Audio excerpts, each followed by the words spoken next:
Hey guys, what's going on? It's Dan, and I am joined here by Ryan. How you doing today, Ryan? Doing pretty good. All right, and what was that? Yeah, no, keep going.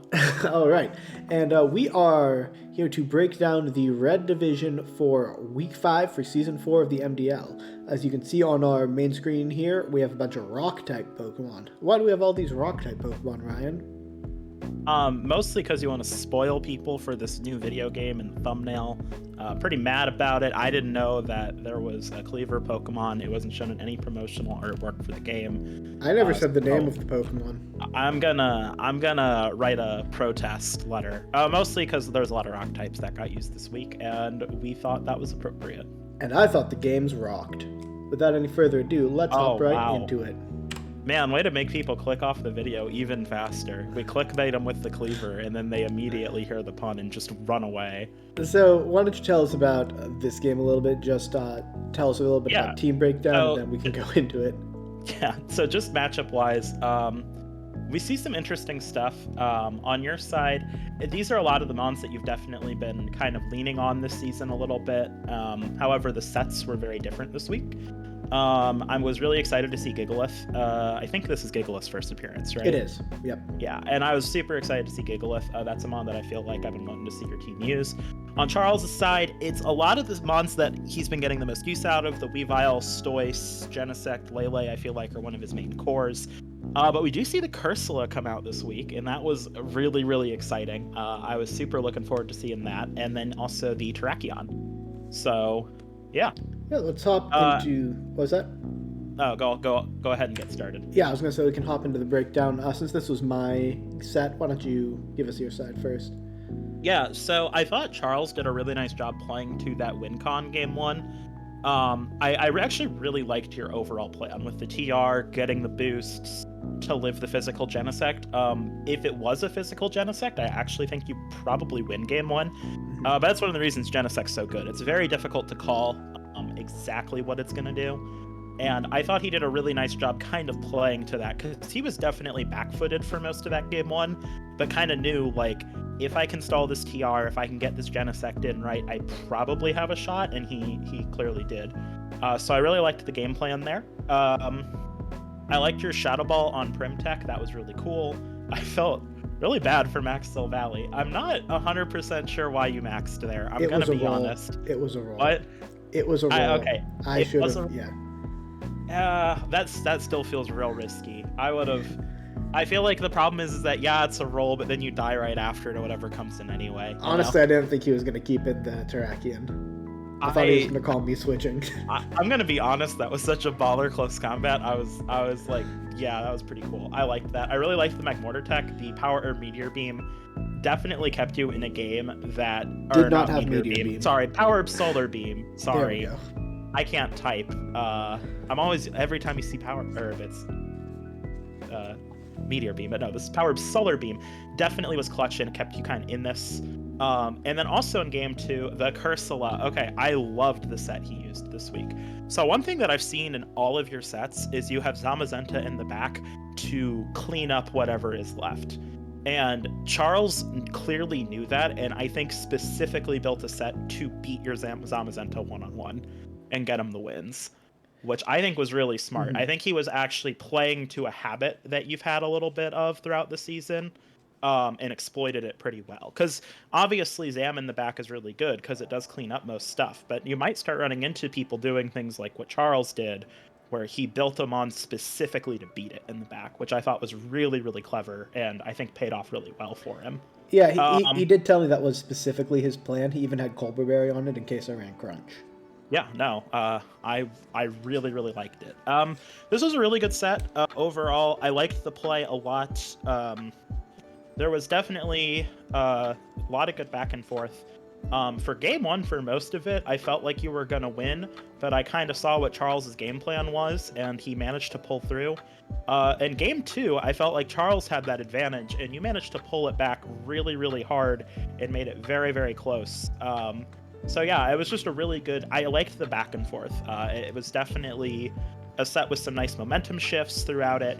And I liked a lot of the sets this week. I like the AV Gigalith. I really liked the Power Arm Solar Beam on your side. Weakness Policy Silvally didn't get to do anything, but it was cool.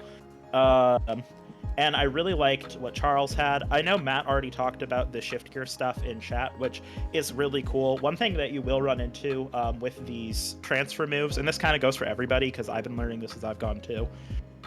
If you have something that's labeled as a transfer move, it is worth doing the research. And if you have some mon that's coming up as illegal, it is worth doing the research as to why. I remember week 1, I had a Raichu set that I really liked, and I couldn't run it because it was illegal, because I was using like a Gen 2 transfer move, and then the other move was an event move from Gen 3, so I couldn't have both, so it was an illegal Raichu set. So you will run into stuff like that, so just try to do your research. I don't think it mattered this game at all. The rock polish was very cool, but it didn't play into anything. And I'm excited to see Shiny Genesect in the future. That'll be fun to beat people with. But yeah, no, this was a really good game. It was, I think, probably my favorite that I saw from our division this week. But I do think the other games that we had this week were pretty good. So it was just a very solid week all around. I really liked, though, both game plans, and I think Charles executed really well on what his team is really good at. So, what do you got, Dan? Yeah, I agree. That thing in game 1 where I steel spiked into the Weavile, I could have quaked into the Weavile, and I basically just had to call which way it was. Yeah. And I thought I had a better chance of beating a special one if I steel spiked than I did of beating a physical one if I quaked, and I guessed wrong. Yeah. My notes, this is mostly a note to myself, check calcs better before games, because although it was a roll for the Silvally, I had been playing with a bulkier Silvally all week in prep, and I actually sped it up some and took some bulk away, but I didn't recalc the choice band close combat, and then just in the game, like after I maxed, I'm like, I'm not as bulky as I was. I hope I still live this, and it turns out it was a roll instead of me living it, and yeah. I lost that roll. The Cursal attack was obviously great as a way to beat Zamazenta in the late game. And then for me, personally, I've been experimenting a lot more with tech this season than I have in prior seasons. Prior seasons, I'd say my techs have been all very standard, technically precise flowcharty things, and this season they've been a lot more out there. And I need to find myself a better balance between consistency and the experimental side with all the cool sets, because cool sets are cool, but winning is cooler. Yeah. But no, this was a really fun set. I really enjoyed it. Mons of the Week, Dan's Magmortar, definitely, and obviously Charles Cursula. That was pretty much. I think that was my favorite bit of prep I've saw this entire week. I haven't seen everything from Blue Division this week. Yeah. Notably, I haven't seen Hector v Maxwell yet. That was a great but game, that too. is so far my favorite tech I've seen. Serene Grace Duraludon, fantastic prep. I'm excited to see that. But that Cursula was very cool. Also, this is the first time I've ever lost a match where every single one of my opponent's Pokemon fainted. That was really cool. So, yeah. Bully for me. But into our next match, we have Raz against Jess. Team sheets look pretty standard, except Jess brought her Hail mode for the first time. Raz brought stuff that he's been bringing. I don't really think there's anything too much to point out from here, other than Regidrago looks a little bit worse because of 2 steel types and a fairy type, but otherwise... Yeah, that we'll talk about it on the next slide, but that was actually supposed to be a Keldeo. But we'll talk about that when we get to the next slide. Well, it's not a Keldeo, so let's hear about why it's not supposed to be a Keldeo. Yeah, I did help Raz prep a little for this game, so I knew what his paste was, and it was originally a Keldeo, so when I watched it live and I saw Regidrago, I was like, that was not... Because he actually brought the Keldeo to beat the Hail mode and the Moltres, which would have clearly been nice this week. Would have been nice this week. But we can kind of jump into this. I'll let you go ahead and get started since I started the last one.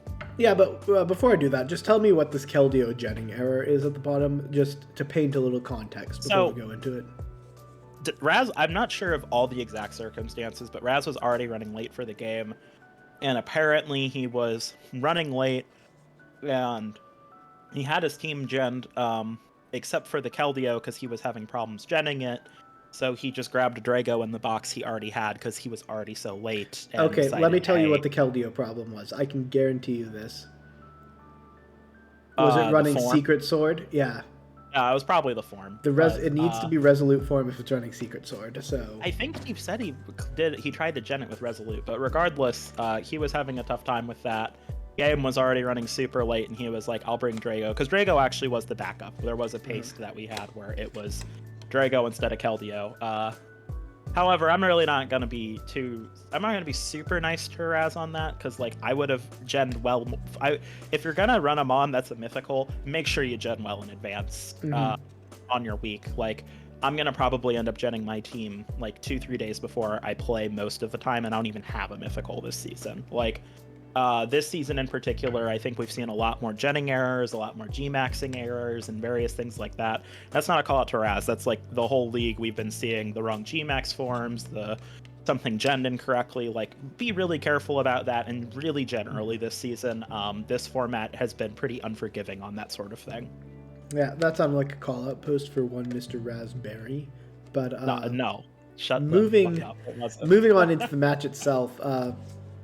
I will say, for Raz, I think it's a bit of a weakness that I've seen throughout, but mostly this match really exemplified it, is choosing when to max and when not to max. Really felt like it was hit or miss at times for him. Like, if a Moltres is already set Sun, and it's in front of your Metagross and you don't have Tailwind up, you probably don't want to max in front of it. Because it will just kill your Metagross a lot of the time unless you're running Ockerberry. But on Jess's side, the Moltres was an awesome option, and she took really good advantage of it in Game 1. And in parts of Game 2, I thought she had the potential to do more with it. I thought she was still in that game, even though that is the one that Raz picked up. But Raz did play very well in Game 2, although I probably would have maxed that Marowak. Yeah, likewise. I thought the same thing in Game 2. Pretty early. But Jess's Mew set, really cool. Getting roleplay for Tornadus was awesome, but then Tornadus had taunt and then Mew's doing nothing. So, sad Mew, but really cool set. And I'm excited to see some more Mew experimentation in future weeks. And then the Game 3 adjustment, I thought went pretty well for Jess, but I also don't think Raz played the best technically that game in terms of choosing what to protect and what to target stuff down. Like, I don't know if the Tornadus had protect, but if it did, you always protect Tornadus in front of fake out leads, or at least you do it 80 to 90% of the time. Because then you get your Tailwind up after, and that entirely changes the game. So he had some targeting issues and some protect calls that were a bit suspect. I don't know if the Torn had room for protect this game or not. Okay. I don't remember on the pace, but yeah, I don't disagree though. There was a couple targeting things in Game 3 where it was like a little suspect here and there. Yeah, well, why don't you talk us through what you saw in this game? Yeah, the Game 1 lead was very suspect to me.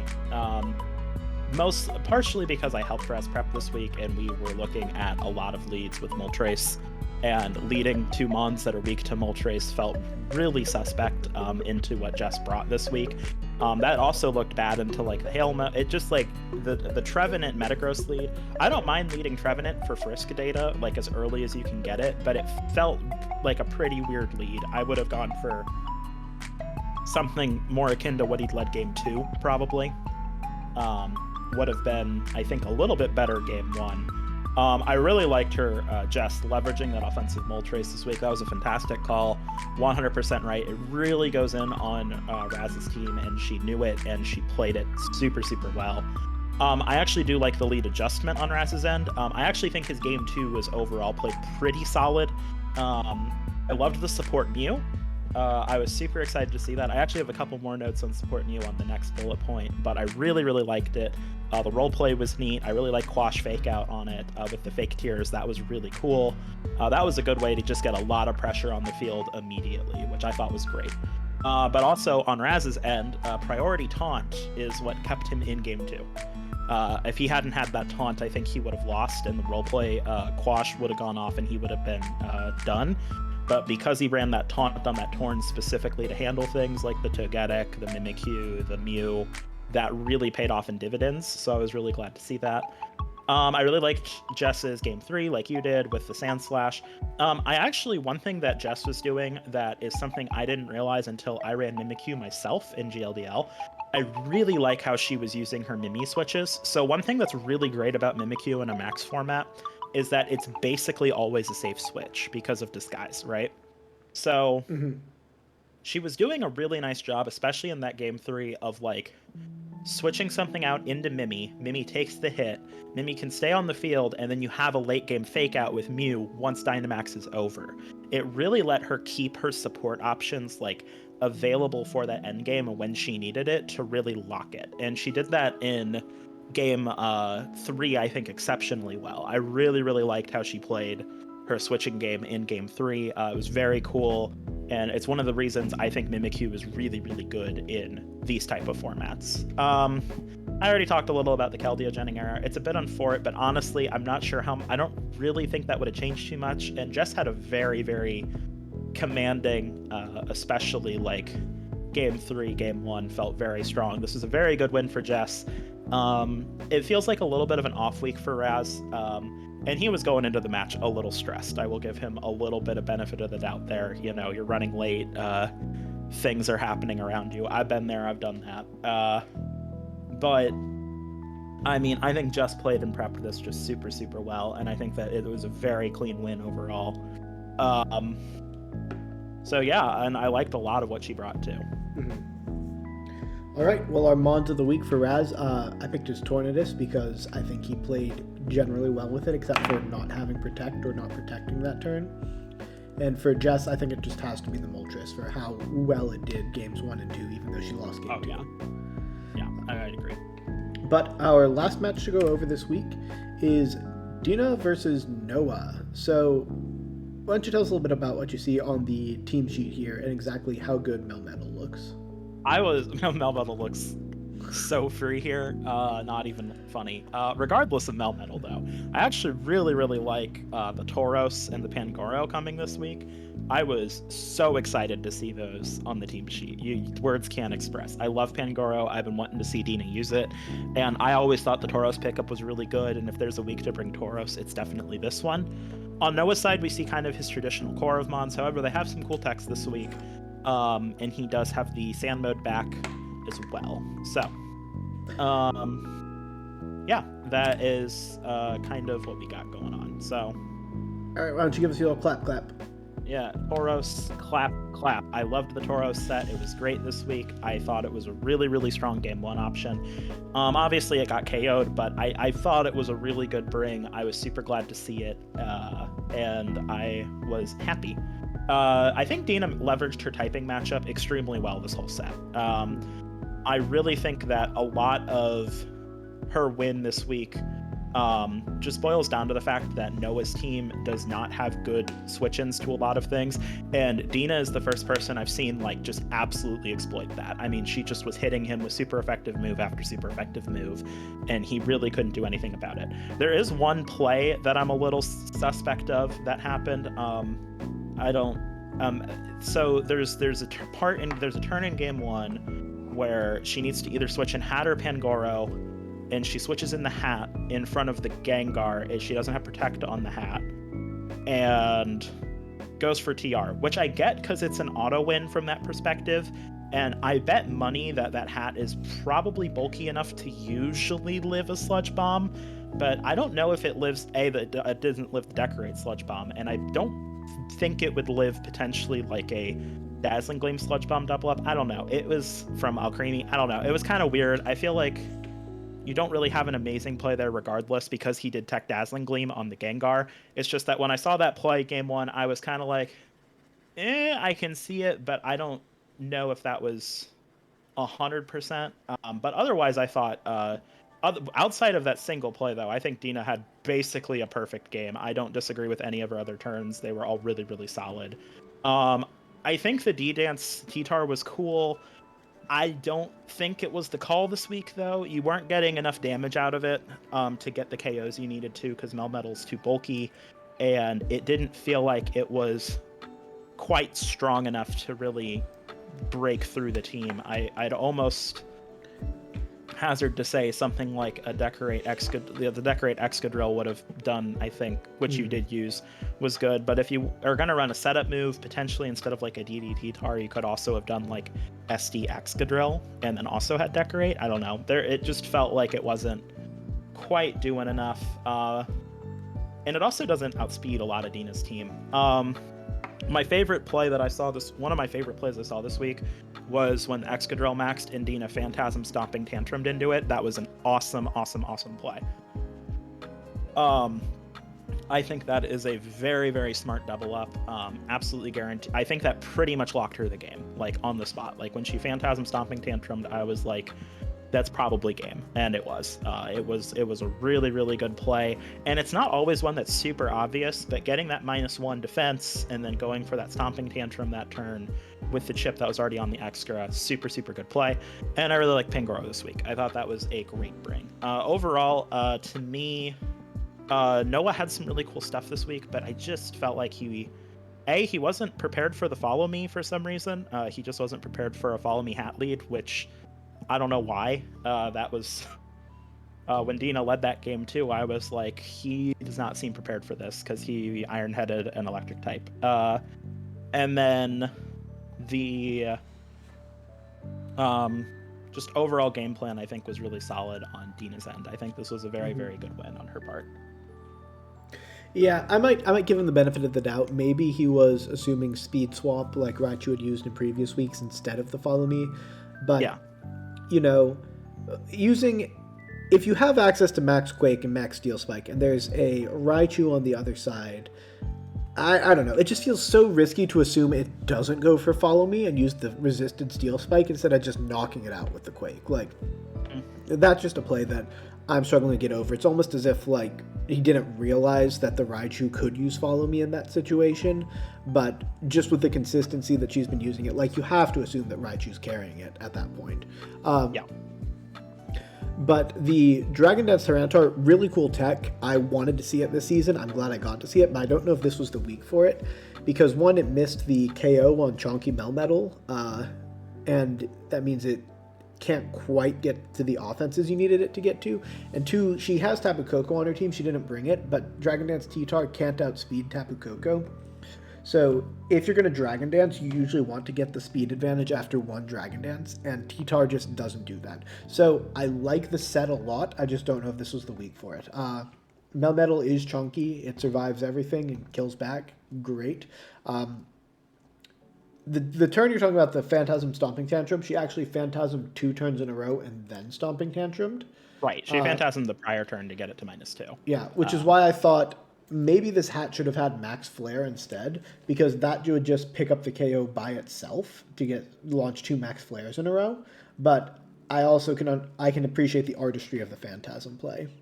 I like the Imprison though. I think I really get what she was going for there with the Imprison, because that really shuts down because that actually kind of does double duty. It shuts down the Alcremie and it shuts down the Porygon too, kind of all in one. It guarantees her Trick Room, and it also, in theory, prevents Alcremie from clicking Dazzling Gleam into a lot of her Fairy Weak Mons. So I actually think that's okay. I thought that was a pretty cool tech. I'm kind of sad she didn't get to click the Imprison, but right. I don't know. I could definitely see though, if Hat's going to be one of the main max options, Flare is kind of obvious. Into this team, it seems like you want Flare, but it's a question mark for me because her prep obviously worked. I just think Flare might have made her plays a bit more straightforward. Yeah, I don't know. I'll defend it because I'll rule of cool whenever I can. Okay. And I actually think imprisoning a Dazzling Gleam would have been really sick. And that actually would have been really good for that Gengar too, surprisingly. If this had a game 3, I could definitely see that coming out to let like Pangoro max for free, basically. So yeah, but as it is, the Mons of the week, Excadrill for Noah, and then the Chonky Boy for Dina. Yeah, the Melmetal kind of went in this week. Good boy. Yeah. But that being said, I think it's time for us to wrap up. Red Division's looking pretty good, but this next week we actually have one really really clutch match where currently the 4 and 5 seeds are Raz and Noah, and they're going head to head with one another. The winner maintains playoff position, whereas the loser likely falls out of playoff position. Yeah. So that'll be an exciting one to watch. A lot of games this upcoming week. No, but this is a really good week for Red Division. We picked rock types because they were rock solid games. Haha. Pun, whatever. But the games last week were all really good. We had a good time watching them, kind of chatting about them. And I definitely think I liked pretty much everything I saw. There were some big games this week, too. The Jess v. Raz one was big because they were 2-2-2 coaches this week. Mm-hmm. And Jess is now pulling ahead of Raz. Noah v. Dina was pretty important because if Noah had gotten that win, that would have been a pretty big momentum push for him, potentially. Yep. And you losing to Charles... Charles also essentially keeps... What? Yeah. Also 2-2-2 coaches, yeah. Yeah, both 2-2 coaches. We now have Charles favoring over you right now, so it just kind of settles some question marks. So that was kind of fun. Yeah, but with that being said, thank you guys for watching, and we will be back with you next week. Bye.